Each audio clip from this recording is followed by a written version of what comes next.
A wildlife photographer named David Kemp uploads his trail camera footage to cloud storage every night when he's working in remote locations. It's standard practice. Back up your data. Don't lose days of work to equipment failure or theft. On September 14th of last year, David was on a solo camping trip in the Monongahela National Forest, documenting nocturnal wildlife for a conservation project. He had 6 trail cameras positioned around his campsite in a rough perimeter, motion-activated, infrared night vision, recording continuously to SD cards. On his 4th night in the forest, David was reviewing footage on his laptop inside his tent when he saw something that made him stop breathing. Camera 3, positioned facing his tent from about 30 feet away, had captured motion at 3:17 a.m. The timestamp was clear. The footage showed a figure walking past the tent. Not an animal, a person, moving with a headlamp, wearing the same clothing David had worn that day, the same blue jacket, the same hiking boots. The figure walked with David's gait, David's posture, David's build. It was David, walking around his campsite at 3 in the morning, doing something near the camp stove, adjusting equipment, acting like someone going about normal camp tasks. David had been asleep at 3:17 a.m. He was certain of it. He'd gone to bed at 11 p.m. and slept until 6:30 a.m. Uninterrupted sleep. He would have known if he'd gotten up. Would have remembered walking around camp in the middle of the night. But the footage was clear. Time-stamped. Motion activated. Someone who looked exactly like him had been outside his tent while he was sleeping inside it. He checked the other cameras. Camera 5 had captured the same figure at 3:21 a.m., walking between trees near the perimeter of the campsite. Camera 2 showed the figure at 3:26 a.m., crouching beside the food storage bag David had hung from a tree branch. The figure spent 2 minutes there, appearing to adjust the rope, check the knots, behaviors that matched exactly what David would do if he were maintaining his camp. 6 minutes of activity, 3 different camera angles, all showing David performing camp maintenance at 3 in the morning that he had no memory of doing. David's first thought was sleepwalking. He'd never sleepwalked before, but stress, altitude, unfamiliar environment. Maybe it was possible. But sleepwalkers move differently. Disoriented, clumsy. The figure in the footage moved with purpose, moved like someone fully awake and conscious, moved like David when David was aware of what he was doing. His second thought was someone else, someone who looked like him, wearing similar clothing, walking through his camp. But that seemed even less likely. He was 8 miles from the nearest trailhead. He'd seen no other hikers in 4 days. And the figure wasn't just similar. The build, the gait, the way the person moved, it was identical to David's own movement patterns. He watched the footage again and again. And on the 4th viewing, he noticed something that made his skin crawl. The figure's movements were almost right, almost natural, but not quite. There was something in the way the joints moved. A slight wrongness in the knee bend when walking. A subtle unnaturalness in how the elbows hinged when the figure reached for something. Like someone doing a very good imitation of human movement, but not quite getting the biomechanics perfect. David had spent years watching wildlife footage. He knew how animals moved, knew how humans moved. This was in between, human-shaped, human-clothed, but moving with joints that bent at angles that were close to correct, but not exactly correct. 5 degrees off. 10 degrees off. Enough that it looked wrong when you paid attention, but subtle enough that you might not notice on first viewing. He checked the timestamp again. 3:17 a.m.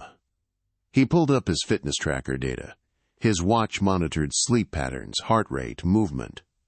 At 3:17 a.m., according to the watch, David had been in deep sleep, heart rate 52 beats per minute, no movement registered. He'd been unconscious in his sleeping bag, while something that looked like him walked around outside his tent. David didn't sleep the rest of that night. He sat in his tent, Laptop open, watching the live feeds from all 6 cameras. Nothing appeared. No movement except wind in trees. Normal forest sounds. But he couldn't shake the feeling that something was out there. Something that knew how to look like him. Knew how to move almost like him. At dawn, he walked the perimeter of his campsite, examining the areas where the figure had appeared on camera. The ground was soft from recent rain. There should have been footprints. His boots left clear impressions in the mud, but where the figure had walked, there were no prints. No disturbance, no physical evidence that anyone had been there. David considered packing up, leaving, getting back to his car and driving home. But he'd committed to 2 weeks of documentation. The conservation organization was counting on this data. And part of him, the rational part, the scientific part, wanted to understand what had happened, wanted evidence, wanted to review more footage, wanted to determine if this was equipment malfunction, if the timestamp was wrong, if there was a logical explanation that didn't involve something impossible walking around his camp wearing his face. He stayed, reset all the cameras, checked the batteries, verified the timestamps against his watch, against his phone, against GPS time, everything synchronized. Everything functioning correctly. That night he went to bed at 11 p.m., just like the night before, but this time he set an alarm for 3 a.m. When the alarm woke him at 3 a.m., David lay in his sleeping bag listening. The forest was quiet, normal quiet. He could hear wind, distant owl calls. Creek water flowing over rocks about 100 yards away. Nothing unusual. He checked his laptop, pulling up the live feeds from all 6 cameras. Empty. Just trees and darkness and his tent sitting in the middle of the clearing, dim shape in infrared. He watched for 20 minutes. Nothing moved. He started to relax, started to think maybe the previous night had been a one-time glitch, started to believe this would all make sense in the morning. Then camera 3 captured motion, 3:14 a.m., a figure walking into frame from the left, same build, same clothing, same gait, but David was awake. David was inside his tent, watching the live feed, watching this thing that looked like him walk past his tent while he was conscious and aware and sitting right there. David's heart rate spiked. He could hear it in his ears, could feel his hands shaking. He was watching himself on screen, watching himself walk around camp, but he was inside the tent. He was right here. There couldn't be 2 of him. The figure stopped near the camp stove, bent down, appeared to examine something on the ground. The movements were more obviously wrong tonight. The figure squatted with knees that bent at an angle human knees don't bend. The spine curved in a way that looked like someone who'd studied human posture but didn't quite have the mechanics right. David grabbed his flashlight. His hand was shaking so badly it took him 3 tries to turn it on. He unzipped his tent. The sound was loud in the quiet forest. He stepped outside, flashlight beam sweeping across the campsite. Nothing. The area where the figure had been standing on camera was empty. David looked at his laptop screen. The figure was still there on camera 3, still crouched by the camp stove. David was standing 10 feet from that spot. His flashlight was pointed directly at it. Nothing was there. But the camera showed it. Showed the figure clear as day in infrared, doing something with its hands near the ground. David walked toward the spot, watched his laptop screen as he approached. The figure on camera didn't react to him, didn't turn around, didn't acknowledge his presence, just continued its task, whatever it was doing. David reached the camp stove location, stood exactly where the figure appeared to be standing on screen, looked down at his laptop. The figure was still there, occupying the same space David was now occupying, overlapping him. On camera 4, which had a different angle, David could see both, could see himself, the real him, the David holding the laptop and flashlight, standing in the clearing, and could see the figure, the other David, in the same location, visible on infrared, doing tasks the real David couldn't see. 2 versions, same space, one visible to cameras, one visible to human eyes, both existing simultaneously but not interacting. David backed away slowly, returned to his tent, watched the laptop screen. The figure continued its activity for another 8 minutes, then walked out of frame toward the eastern perimeter of the campsite. David checked camera 5, which covered that area. The figure appeared there, walking between trees, stopping occasionally to look at something. Look at what? There was nothing there, just forest. But the figure acted like it was examining equipment, adjusting things, maintaining camp infrastructure that didn't exist. At 3:33 a.m., the figure walked out of camera range entirely. David waited, watched all 6 feeds. The figure didn't return, but David couldn't sleep, couldn't close his eyes. Because he understood now that this wasn't equipment malfunction. The cameras were seeing something real, something that existed in a way that cameras could detect, but human eyes couldn't. Something that looked like him, moved like him, performed tasks around his camp while he slept. The next morning, David reviewed all the footage from both nights. He noticed patterns. The figure appeared at almost the same time each night, around 3:15 a.m. It performed similar tasks, checking equipment, adjusting gear, maintaining the campsite, but it stayed active longer on the second night. 6 minutes the first night, 19 minutes the second night. The duration was increasing. David pulled up footage from his first 2 nights in the forest, the nights before he'd noticed anything. He went through hours of recordings, scanning for motion events, and he found them. Night 1, figure appeared for 2 minutes at 3:19 a.m. Night 2, 4 minutes at 3:12 a.m. He'd missed them because he hadn't been looking, hadn't thought to check, but it had been there from the beginning, from his first night in this forest, getting more active each night, staying visible longer each night, becoming more persistent. He examined the movement patterns more carefully, the wrongness in the joints. It was more obvious in earlier footage. The first night, the figure's knees bent at angles that were 15 or 20 degrees off from human normal. By the fourth night, the angles were only 5 or 10 degrees off. It was learning, improving, getting better at mimicking human biomechanics each time it appeared. David made a decision: he was leaving. He didn't care about the documentation project, didn't care about the commitment he'd made. Something was wrong with this location. Something was manifesting that looked like him and was getting better at being him every night. He started packing his equipment, took down the tent, loaded his backpack, dismantled 5 of the 6 trail cameras. He left camera 3 running, the one that faced where his tent had been. He wanted one last piece of footage, wanted documentation of the site after he left. He set the camera to record continuously, not just motion activated. Set it to upload to cloud storage in real time using his satellite connection. Then he hiked out, 8 miles to the trailhead, got to his car, drove 3 hours to a motel with Wi-Fi. That night at 11 p.m., safe in a motel room with locks and lights and other people nearby, David opened his laptop and accessed the live feed from camera 3. The feed showed the empty campsite, the cleared area where his tent had been, the cold fire pit, everything he'd left behind. At 3:13 a.m., the figure appeared, walked into frame from the same direction as always, but this time it didn't walk past where the tent had been.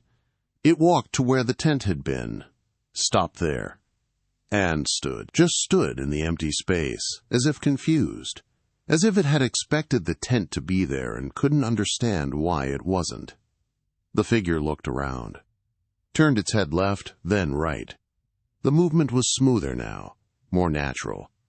The wrongness in the joints less obvious. It had been practicing, had been refining its movements every night it appeared. And now it was looking for something. Looking for David. Looking for the tent. Looking for what should have been there. David watched from his motel room as the figure walked in a circle around the former campsite, searching. The behavior was different tonight, more erratic, less purposeful. On previous nights, the figure had performed specific tasks. Tonight, it just wandered, looked, searched for something that was no longer there. At 3:42 a.m., the figure stopped in the center of the cleared area, stood completely still for 3 minutes, then turned and looked directly at camera 3. Looked directly at the lens. David had positioned that camera on a tree trunk, mounted about 5 feet high, angled down at the campsite. The figure looked up, made eye contact with the camera, and David, watching the feed from 200 miles away, felt the eye contact, felt seen, felt like the thing in the forest knew he was watching, knew where the camera was, had always known where all the cameras were. The figure walked toward camera 3, approached the tree, reached up. The hand entered the frame, moving toward the lens. Fingers that looked like David's fingers but moved with joints that still weren't quite right. The hand filled the screen, blocked the view, then the feed went black. Camera disconnected. No signal. David tried to reconnect, refreshed the connection. Checked the satellite link. Everything was working on his end. But camera 3 was offline. Something had turned it off, or destroyed it, or taken it. David didn't go back to retrieve the camera, didn't go back for any of the equipment he'd left behind. He filed his documentation with the conservation organization and told them he'd had to leave early due to equipment failure. He didn't mention the footage, didn't mention what he'd seen. But he kept the recordings, kept all the footage from all 6 cameras, stored it on 3 separate hard drives, encrypted, backed up, because he needed proof, needed evidence that what he'd experienced was real. 3 weeks after leaving the forest, David received a notification from his cloud storage service. New files had been uploaded from camera 3, the camera that had gone offline, the camera he'd left behind in the Monongahela. The timestamp on the uploads showed they were recorded the previous night. At 3:14 a.m., David opened the files. The footage showed the empty campsite, the same clearing, but filmed from a different angle. The camera had been moved, repositioned. It was now mounted on a different tree, facing the opposite direction. Someone or something had taken camera 3, moved it, remounted it, and turned it back on. The footage showed the forest, dark trees, nothing moving. Then, at 3:17 a.m., a figure walked into frame, same build as David, same clothing. But the movements were perfect now, human normal. No wrongness in the joints, no unusual angles. The biomechanics were correct. The figure had finished learning. It walked to the center of the clearing, stood where David's tent had been, and began setting up a tent, David's tent. The same model, the same color, setting it up exactly the way David set it up, with the same method, the same sequence of steps. As if it had watched David set up the tent a dozen times and memorized the process. The figure finished setting up the tent, arranged gear around it, set up a camp stove, hung a food bag, created a campsite that looked exactly like David's campsite had looked. Then the figure crawled into the tent and disappeared from view. The footage continued recording for hours. Nothing else happened, just the tent sitting in the clearing. At 6:32 a.m., the tent moved. Someone inside was waking up. The figure emerged, stretched, started a fire, made coffee, behaved exactly like someone starting their morning at a campsite. The footage ended at 7 a.m. David checked for more uploads. None, just that one night of recording. One night of the figure creating a campsite, living at a campsite, pretending to be a camper in the forest, pretending to be David. David hasn't been back to Monongahela National Forest, hasn't done any solo camping since. He still works as a wildlife photographer, but only on day trips now. Never overnight. Never in remote locations. Never anywhere he'd need to set up cameras and review footage and possibly see something that looks like him but isn't him. He still has the footage, all of it, including that final upload from camera 3. The camera he left behind. The camera that something moved and repositioned and used to document itself setting up camp. Setting up his camp. Becoming him in a way that was more complete than just appearance. Sometimes David thinks about what would have happened if he'd stayed. If he'd been in his tent on that 5th night when the figure appeared. Would it have tried to join him? Would it have crawled into the tent while David was sleeping? Would it have tried to occupy the same space, the same sleeping bag, the same body? Or maybe that had been the goal all along. Maybe the nightly appearances weren't random. Maybe they were practice. The figure learning how to be David, learning his movements, his routines, his way of setting up camp and maintaining equipment, and existing in the forest. Learning until it could replicate everything perfectly. Until it could be David, better than David could be David. A park ranger in Monongahela filed a report last month. Said he'd encountered a solo camper in the backcountry, about 8 miles from the nearest trailhead, same area where David had camped. The ranger said the camper seemed off somehow. Looked normal, acted normal, answered questions appropriately. But something in the way the person moved made the ranger uncomfortable. Something in the joints, the ranger said, like the person's knees bent at slightly wrong angles.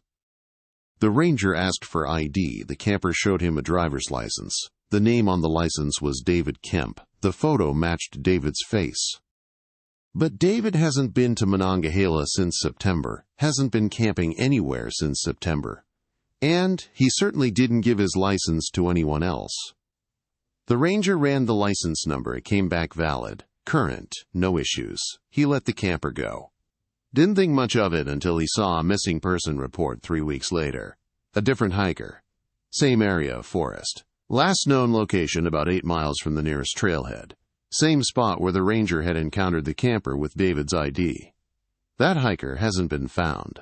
Search teams looked for 5 days. No trace. But another ranger reported something strange during the search. Said he found a campsite that seemed recently occupied. Tent set up properly. Gear arranged neatly. But when they called out, no one responded. When they searched the tent, it was empty. And when they came back the next day to investigate further, the entire campsite was gone. No tent, no gear, no evidence anyone had been there. Just an empty clearing in the forest. David received a message last week. Unknown sender. No return address. Sent through his professional email. The message contained a single video file. No text. No explanation. David almost deleted it, without opening. But curiosity won. He opened the file. The video was trail camera footage. Infrared. Night vision. Timestamp showed 3:16 a.m., 2 days ago. The footage showed a campsite, a tent, gear, someone moving around the tent, adjusting equipment, performing maintenance. The person's face was visible for just a moment when they turned toward the camera. It was David's face. But David had been home 2 days ago, had been asleep in his own bed at 3:16 a.m., had been 200 miles from any forest, any campsite, any place where trail cameras would be recording. Whatever had learned to be David in Monongahela National Forest was still out there, still camping, still existing in the woods, still using his face, still using his ID, and still setting up cameras to document itself, as if it was proud of what it had become, as if it wanted David to know that the imitation was complete. David doesn't know what it is, doesn't know if there's a scientific explanation, or if this is something that exists outside normal understanding. But he knows it's still there. Still in the forest. Still learning.